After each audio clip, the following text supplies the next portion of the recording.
What's up, everybody? TJ here.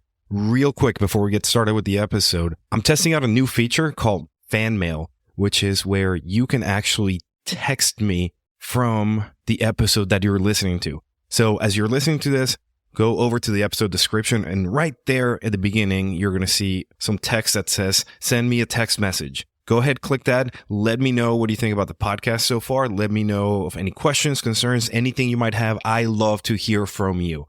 So go ahead, hit that up. I'm excited to read your text, and let's get started with the episode. Welcome to the Keep the Promise podcast, where we help build resilient and well-rounded firefighters. Have you ever used a float tank or one of those like sensory deprivation chambers? Yes, float tank is amazing. I call it meditation on steroids. So if you've never done it, you're in there. You can't hear nothing. Lights are out. You're floating. The water is the temperature of your skin. So you start to kind of lose the sense of your body. And for me, it kind of puts you into that relaxation very quick. The first couple times I did it, though, I would get what's called that amygdala hijack. And this is common for a lot of first responders. We can't settle. We don't know how to settle. We're so high strung with everything we do that stillness and settling almost becomes a danger signal to the body. So a float tank allows you to really settle your mind and settle your body. And I've had releases in there as well, to where it's like you kind of, once you let the defenses down, then all that stored stuff can start to come out. And it becomes a process of, okay, I can settle down, and then these things come out. As I release them, then my baseline, my ability to come back to homeostasis gets better and better. And again, it's a skill, right? Right, you have to train it. I feel like I would be terrified, and this is why I want to try it, because we're used to being in control, right? We're used to having an input into whatever the output of the situation is going to be. That's why I notice a lot of first responders are not big fans of flying, of commercial aviation, because they're not in control of the aircraft. They're not in control of the piece, right? They want to drive everywhere. They are the worst passengers on the face of the earth. Guilty as charged. So I kind of want to try it just because it'll be that surrendering of all the senses and being forced to just exist, which seems terrifying. Yeah, we like to do. Do. And exactly. if you don't know what being still and relaxed feels like in your body, you are unaware when you get off kilter, right? Like, it took me so long to start to recognize these signals and the feeling in my body when I was calm. I had, for so long in my life, you're just pedal to the metal. You were type A's, were get shit done, do. And we don't know how to bring it down to that relaxation. And you can't run the engine, at high idle forever. You got to bring it down. You got to do the maintenance, or it's going to burn out. And that's essentially what happens to us. All right, we've talked about ice baths, saunas, float tanks. Let's go into something that we can do a little with a lot less logistical support. Let's talk about journaling. Journaling, yeah. So this idea that the antidote to repression is expression. Journaling is a way to express those things and get them out of your mind onto paper. When that story is kind of running in your head, it's a lot harder to pin down. If you take the time to write it out, it slows that story down, and you can start to understand it a little better. And essentially, you're getting it out of your system, right? And it's not always the prettiest thing. It's not the nicest narrative or whatever, but just it's another way to express. Maybe you don't feel safe talking to somebody about it, but in the privacy of your own journal, you're getting it out. So I see journaling as just, again, another way to express. It allows you to slow that story down in your mind. You kind of externalize it, so now you can look at it. And it's just another way to get that story out. Now, here's my question, because I have tried it and I suck. I come from that engineering background, that very methodical, almost algorithmic way of approaching things. How do you go about starting that journaling? Because as soon as somebody says journaling, in my mind, I go, Dear Diary, mood apathetic, which might be what I have to do. I'm reading a book where it's pure fiction, but where the girl, when she journals, she doesn't like write to her journal. She writes as if she is writing a letter to Ellen DeGeneres. So almost like creates that persona, that audience to whom she is speaking. How do you go about journaling? Because maybe I can pick up a couple things where maybe I need to write to Ellen. Maybe I need to be like, Dear Ellen, this is what happened today. At least to start that flow instead of just having that paralysis when you have a blank page in front of you and a pen, you go, fuck, where do I start? Yeah, no, again, this is where it's like it's on the person. Try different things, see what works for you. Maybe you're the type of person who needs prompts. You can Google prompts for journaling and find a million different answers or different questions. You can also just say, I'm going to, every morning, every night, I'm going to sit in front of this notepad for 20 minutes and just let whatever come out. So I've done both. Both things are a challenge. Usually I sit down and it's like you're just staring at the page. But if you stick with it, eventually the stuff starts flowing out. So I would just say for anybody who's interested, just look for some prompts. If that's the way you want to go, if you want to take TJ's advice and write to Ellen DeGeneres, go ahead. Whatever works. If you want to just put a timer and be non-judgmental of whatever comes out. Just let it come out. Even if it, looks like shit, even if it doesn't make sense. The whole mechanism of writing it out is you expressing.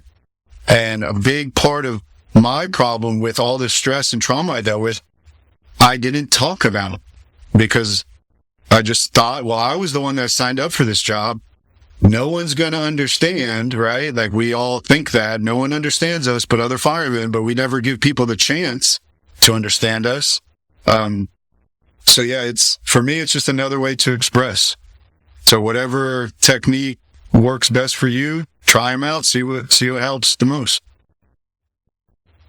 And this might be opening a can of worms because we can really, really dive deep into it. But breathwork. Breathwork, yes. So I teach the 3 gears of breathing, and this is something I kind of adopted looking at different systems, and it kind of simplified it for me. So essentially you have a stress breath, which is what I call the 3rd gear. That's breathing in your mouth, out your mouth. You're breathing in your chest. It's high and tight. The 1st gear of breathing is our relaxation breath. That's in the nose, out the nose. Tongue should be on the roof of the mouth, and you should be breathing into your belly. That's how children breathe, right? So understanding those breaths, and then the 2nd gear is in the nose, out the mouth. So once you understand those breathing, the 3 gears of breathing, you can look at something like box breathing, which is pretty common in the fire service. But if you ask people, what is box breathing doing? Most guys don't have a clue. They say, oh, well, you breathe in for 4, hold for 4. Okay, but what is that physiologically doing to the body? With the framework of the breathing gears, you can look at box breathing, and it's a 4-second inhale, 4-second hold, 4-second exhale, 4-second hold. So essentially, you're breathing in for 4 seconds, and you're exhaling for 12. So that is a down-regulating breath.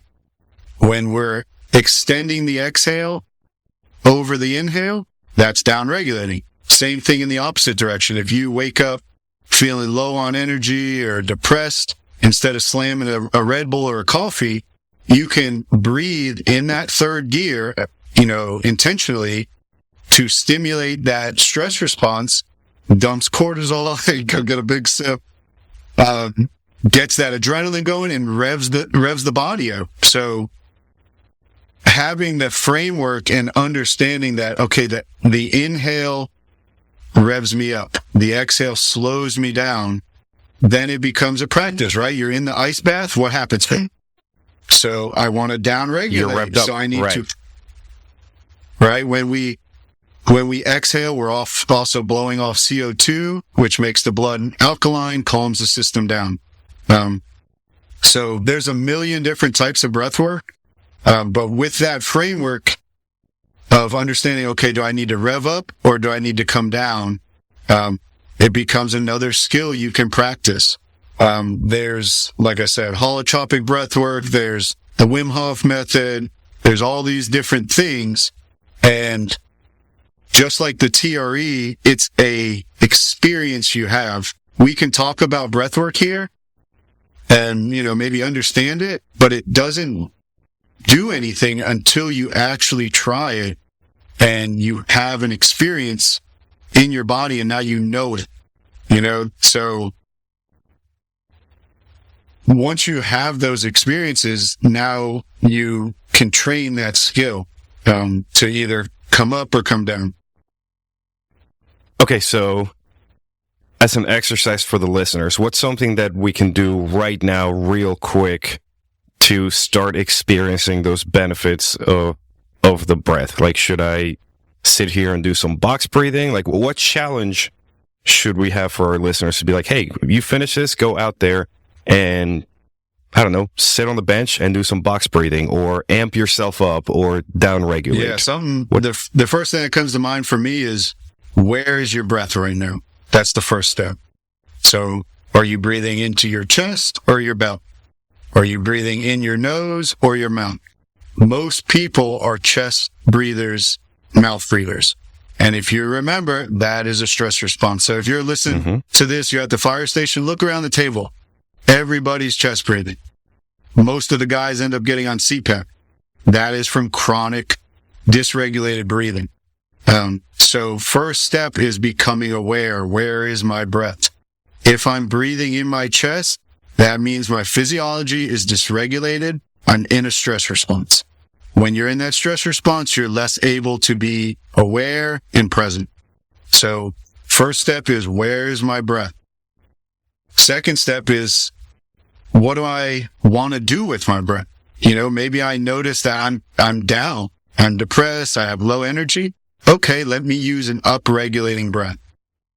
The way to use an up-regulating breath is increase the inhale over the exhale. So maybe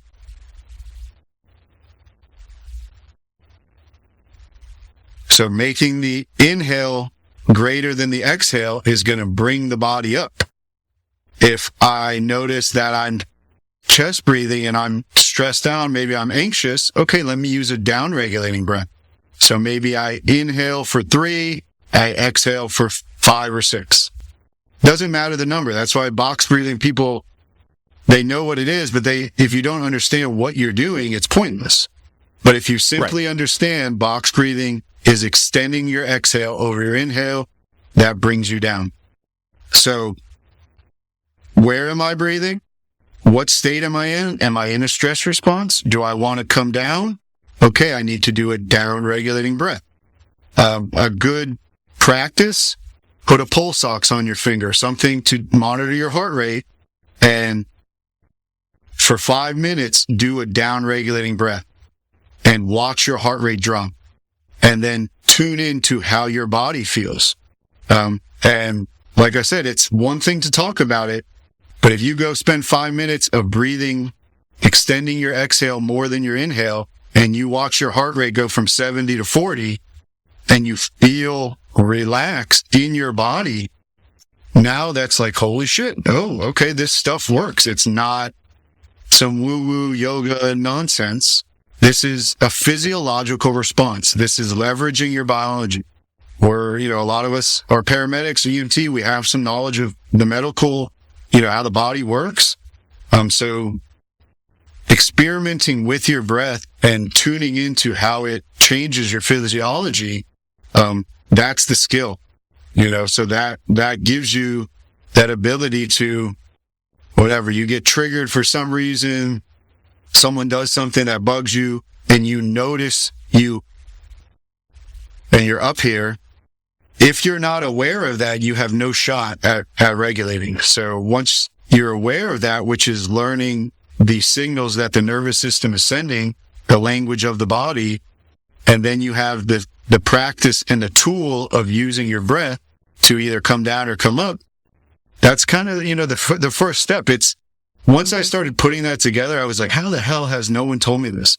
Because I still do, not as often, but I used to wake up and I would be in that stress response. I would be immediately upon waking up, heart rate's 90, 100, and Jesus. I would be breathing like that, and I would eventually end up having a panic attack. And no one simply told me, well, dude, look, you're breathing in a stress response. Until you change your breath, you're telling your body you want to rev up.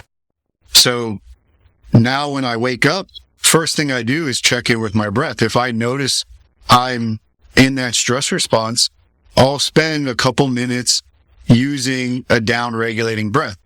So I'll sit there and simply inhale through my nose, exhale longer than my inhale. That's going to bring the heart rate down. It's going to bring your blood pressure down. It's going to slow the system down. And there's a saying that story follows state. So the story in your mind follows the state of your nervous system. So if I'm in a stress response, my mind is going to be anxious. If I'm in a depressed state, my mind's going to be in the past and just kind of blah. So it's the first tool you have. This is this idea of skills before pills. If I understood how to use my breath when I started my firefighter, journey, I would have had some skills that I could have been using over time. Right. And it's that, that 1% rule. You try to get better, like 1% better every day. And if you have these skills when you start as a rookie, it might give you a longer career. And even if it doesn't, it's going to give you a better career in terms of being present, not just at work, but most importantly, when you go home to your family and you can downregulate, or you're at least aware, you have that self-awareness of what is happening. Instead of hitting the bottle or hitting the pills, you can kind of, I don't want to say cope because that's got a negative connotation, but you can manage yourself in a much more holistic way to be a better person, to be a more well-rounded and resilient firefighter, to bring it back full circle. Yeah, I mean, if you're the person like I used to be, of like you said, you get off shift and before you know it, you're having a drink.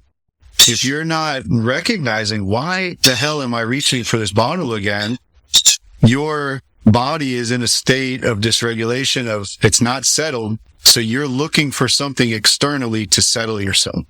And every time you do that, you're dissociating from yourself. You're getting further from understanding yourself, and you're using something that is a long-term, not a, solid strategy.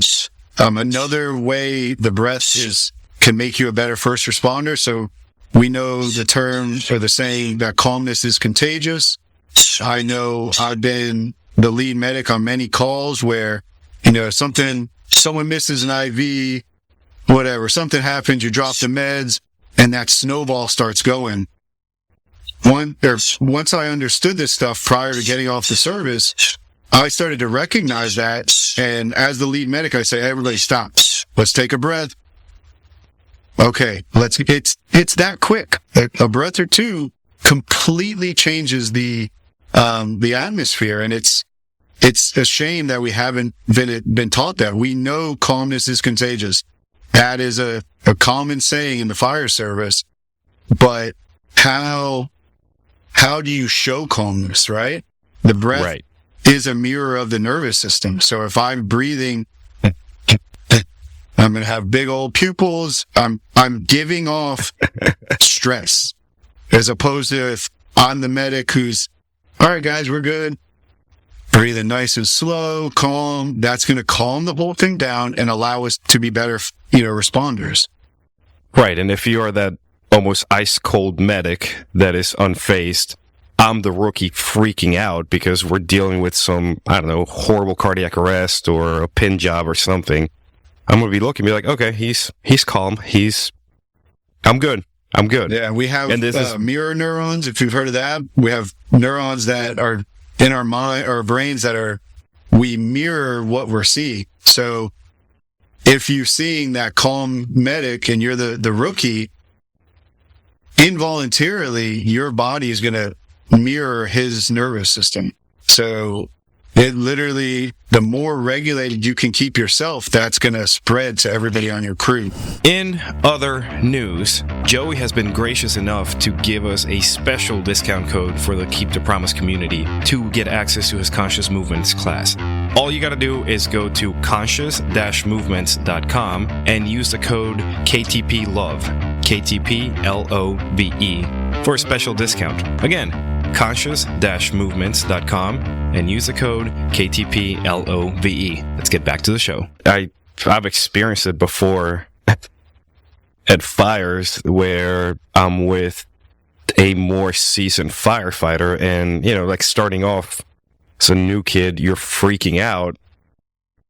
And he might be freaking out too, but I've been lucky to have the senior man who say, hey man, it's cool, we're fine.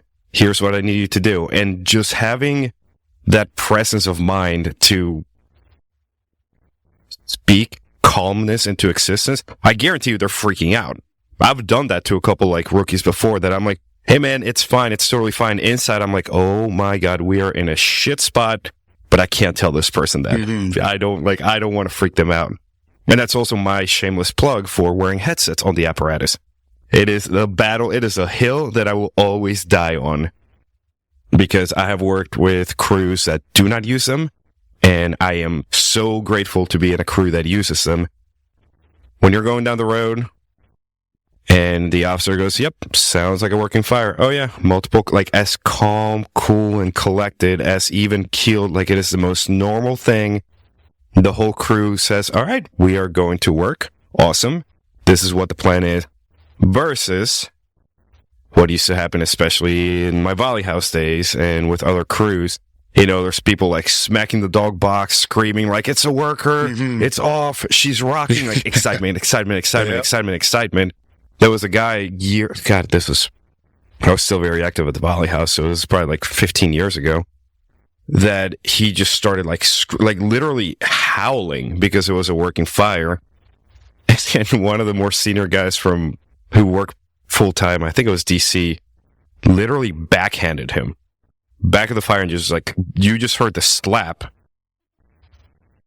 and that kind of reset everybody. Mm-hmm. It's hey, we're not over here howling, we're not here screaming, we are just going to a fire.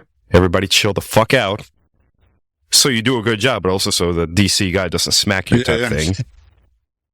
But let's get away from the minor assaults and battery.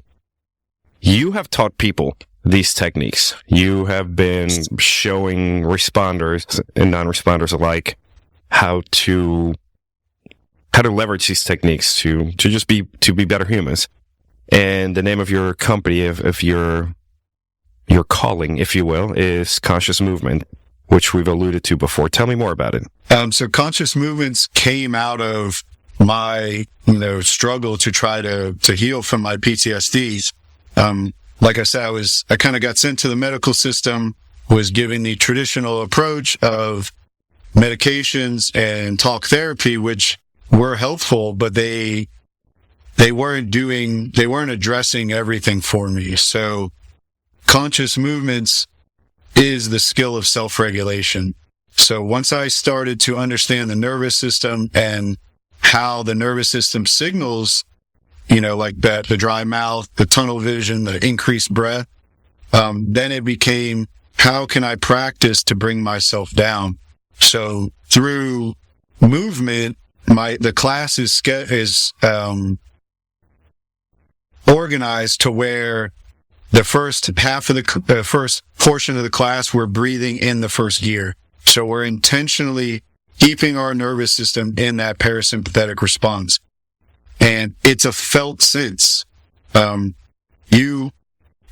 Stress makes the body tense up and tight. That parasympathetic is a relaxing and a sinking. And you can feel that in your body. And the more in tune you get with it, the better able you are to recognize when you're revving up. And then through practicing the skills, you can bring yourself down.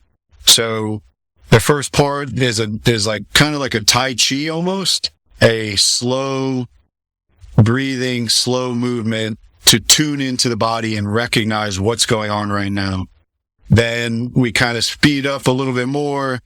We're using the second gear, so in the nose, out the mouth. That's a type of breath that when you're in a fire, when you're doing work, your breathing needs to match the level of intensity of the work you're doing. So if I can maintain that second gear without switching to the third gear, that I'm able to stay more aware. So the last part of the class is I intentionally get people into that third gear through some games. We get the breath really revved up, and then I lay people down and we do a meditation of walking ourselves back through the breathing gears. So I tell people, just like a car, we don't shift from third to first. We're going to go from third to second. Then when your body's down regulating and you're calming, okay, let's switch back to the first gear. So when people leave my class, hopefully someone cuts them off in traffic, the spouse does whatever, the kids does whatever, they're able to recognize the signals that their nervous system's sending them. And instead of being reactive, they're able to pause and be responsive. So conscious movements is the skill of self-regulation. And it's what's allowed me to work with my body to come to a more relaxed state. And this is all in person, or is there like a self-paced component, like for somebody like me in Maryland, far away from the Sunshine State? So I did put out a Conscious Movements online program recently, which is essentially the class. I have like a 20-30 minute presentation in there where I'm teaching about the nervous system, teaching about the breath, giving you all the framework of why when we do this practice and how it's working. And then there's, I think, like 2 hours or so of guided workout. But it's not so much that I want you to get a great workout. It's that we're using the movement to either upregulate or downregulate the body. And the skill is learning to recognize those signals and then having the skill of either bringing yourself down or coming up with the breath. The breath is with you all the time. So the more able you are to use it, that just becomes, something in your back pocket that you can, on the way to the call, you recognize you're revving up, you can bring it down. Your kid bugs you, your spouse bugs you, whatever, instead of firing off at them, you recognize, oh shit, my jaw's tight. I'm clenching my hands. I'm wearing my shoulders as earrings. I'm breathing it through my mouth. Okay, let me not say the dumb thing. Let me regulate myself, and then I can respond in a better way. I love it. Where can we find more information on these courses? You can go to my Instagram, which is conscious_movements, or my website is conscious-movements.com. And you can find all that on there. My website has a bunch of videos that shares about the body keeps the score. It talks about the trauma response, polyvagal theory, which is a perspective on the nervous system that explains some of this behavior. So I highly recommend people go on there and check it out. Sweet. I'll definitely put the link down there. Moving forward, what are your hopes for the fire service, for the mental health side of things, the mental health support? What are your hopes? Like, what do you think we should be improving, and how do you see yourself fitting as a puzzle piece into that gigantic puzzle of firefighter, first responder, mental health. Yeah. So like I said earlier, I'm glad we're talking about mental health more. It's in the zeitgeist. When I started 12 years ago, it was not. And once I got out, they were already having mental health people come in. We're having the schisms teams. We're doing all these things. But I think until you give people the felt experience of expressing a trauma, I don't think it lands. We like to talk about the ideas, but we need skills to actually, express these traumas. And for me, when I did TRE, that was what opened the door for me. I had read The Body Keeps the Score. I was starting to get hip to the idea that, okay, trauma lives in my body. But until I had these cathartic releases and felt my body down-regulate for the first time in who knows how long, it was just talk. So I see the stuff I'm teaching, I'm trying to get into fire departments to give this information, but then also put people through these techniques to where, you're a brand new guy and now you've already experienced this. Now you go run a shitty call. Your first go-to isn't the bottom, or it isn't tough guy act. It's, oh shit, okay, that guy, he taught me about breathwork, taught me about ice bath, he showed me how to do TRE, so there's probably, there's tons of different ways to downregulate the body, but I challenge people to figure out what are your top three, right? For me, it's breath, ice bath, TRE. I know that works best for me. For my wife, when she's stressed, she likes to journal. Great. That works for you. Journal, get in nature, listen to music. Cool. So I challenge people to look at how are you dealing with your stress. If it's a destructive method, you're going to need to switch that up, right? Like it's eventually going to bite you in the ass. So, I see the fire service needing to actually, instead of just talking about it, put people through these techniques because they're so it prevents this shit, right? If the first time I'm trying to deal with my trauma is after the messed up call and the schism team comes down and my chief's like, hey, how you doing? I'm just going to be, okay, chief. But if I've already done some of these breathworks or ice baths or TRE and I've felt that release, now I know, oh shit, I just had this messed up call, a line of duty death, whatever it is. I need to deal with this stuff. I need to get it out of my system. So as a service, we need to give people skills. Firemen are less about talking, in my opinion, and more about doing. So before I got out of the service, I had already been doing the TRE for myself. It was very, very helpful. I talked to everybody on my crew about it. A lot of them looked at me like I was crazy. I'm saying body keeps the score and they're just, okay, buddy, whatever. I'm like, all right, dude, come do this technique with me. I put them through the thing and your body starts shaking in a way that it's releasing these stored traumas, and they have calls come up from 10 years ago that they didn't realize were still affecting them. And in that moment, okay, you're able to release it. Once you have that experience, there's no going back. There's no more pretending, oh, I put this in the little box in my head. I've compartmentalized it. Buddy, that's not working. So I think we need to give people these experiences in Provy school to where you start to shift the culture to where it's a normal thing. A big quote that really struck home for me was crying is a sign of life. And I hadn't cried since I was a young man. And that it struck my heart so much because we all know that, you're going to a pediatric choking or whatever. If you hear that kid crying, hallelujah, he's alive. Right. Yeah. But when's the last time you cried as a fireman, right? So if you're not crying, if you're not expressing, you are shutting your heart off. You're shutting your humanity off.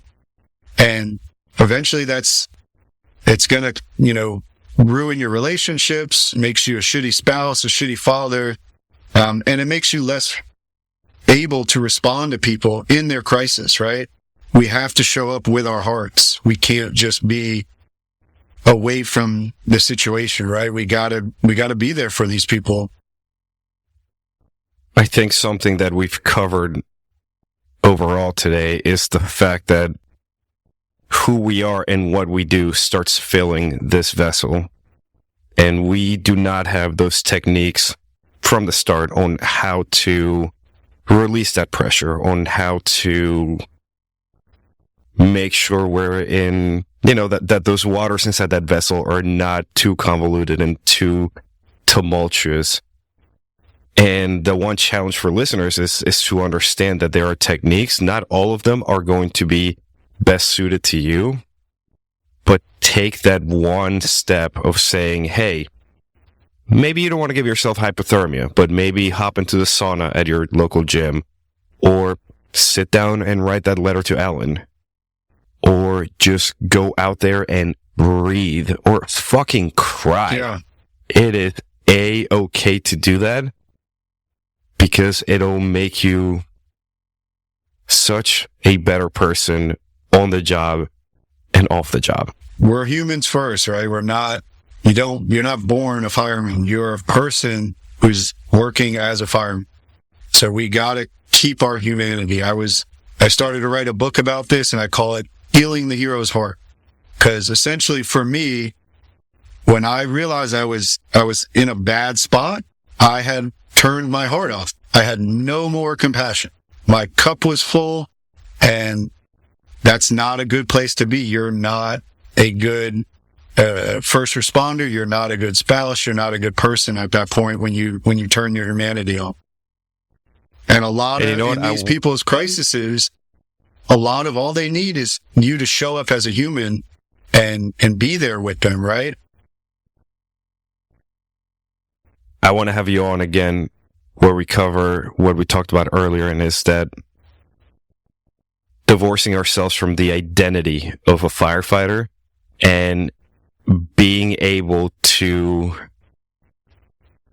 for lack of better terms, to kill that version of yourself, and understanding that, especially as you get close to retirement, whenever that might be, understanding that, hey, that was your persona, but that idea, that person has to go before your new person can grow and become. I am going to ambush you with one final question. What is the one failure that you cherish the most? The one failure I cherish the most is in the fire service, or in general, when the word failure, when you go back to, tasting the ground after falling down really hard, which one do you go back like, fuck yeah, I'm glad it happened? First thing that comes up is my PTSD, going through that experience of becoming so numb and losing my heart is what has allowed me now to turn my heart back on. And having been so numb for so long, and then now not being numb, I feel like I have a superpower of understanding when I'm numbing out again. So that would probably be it. And the failure was the fact that I didn't understand trauma, right? I didn't understand. I thought I was the superhero. I can fix everything. I'm the fireman. I got it. Like you said, you put this persona on, wearing the shirts all the time, the mustache, the whole thing. Everybody knew me, Fireman Joe, and everybody expects you to have your shit together, and we look like we got it all figured out, and at the end of the day, we're humans. So having gone through all this and dealing with my stress in negative ways, and getting to this point where I was suicidal, alcoholic, nearly divorced, all the shit, overweight, wasn't sleeping, an asshole, had no compassion for people. Now coming around and learning how to deal with this stuff has become my greatest strength. Prior to all this stuff, if someone told me, hey man, the issues are in the tissues, the body keeps the score, I'd be like, all right, buddy, like, sure. You know what I mean? Like, I didn't think that stuff, but having gone through these experiences now and getting to do it with other people and seeing somebody, I put someone through this technique, the TRE or breathwork, and they are able to access a trauma that they didn't even recognize was still there and affecting them. It's amazing to see, because as we heal those traumas, we come back online, we open our hearts, and we're able to have a more fulfilling life. We're able to be present with people. I'm able to be a better husband, a better father, and just a better human. So going through all that, it was tough, but looking back, it's been a blessing in disguise for sure.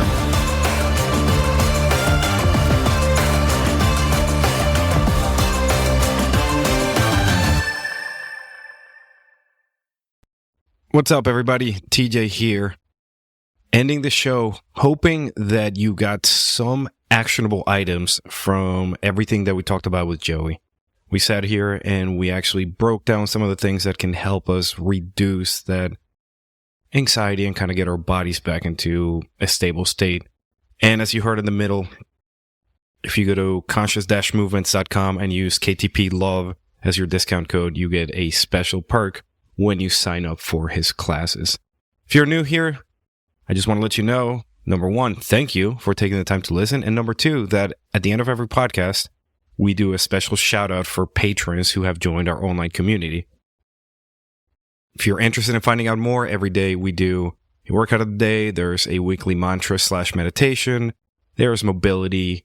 There is a midweek motivation, since sometimes we need that little pick-me-up. Training thrown in there, and basically that camaraderie that you get from a firehouse, except that now your crew is literally spanning the globe because we have members throughout the entire world. If you want to find out more, go to joinkeepthepromise.com. But without further ado, let's give a special shout out. Wow. Special shout out to our most recent patrons. Jeremy from Marysville, California. Also shout out to William from Marshall, Missouri. My good friend Justine from Mount Airy, Maryland. Vince from Lexington, Nebraska. Victor from Spring Valley, California. Last but certainly not least, Jessica from Elko, Georgia.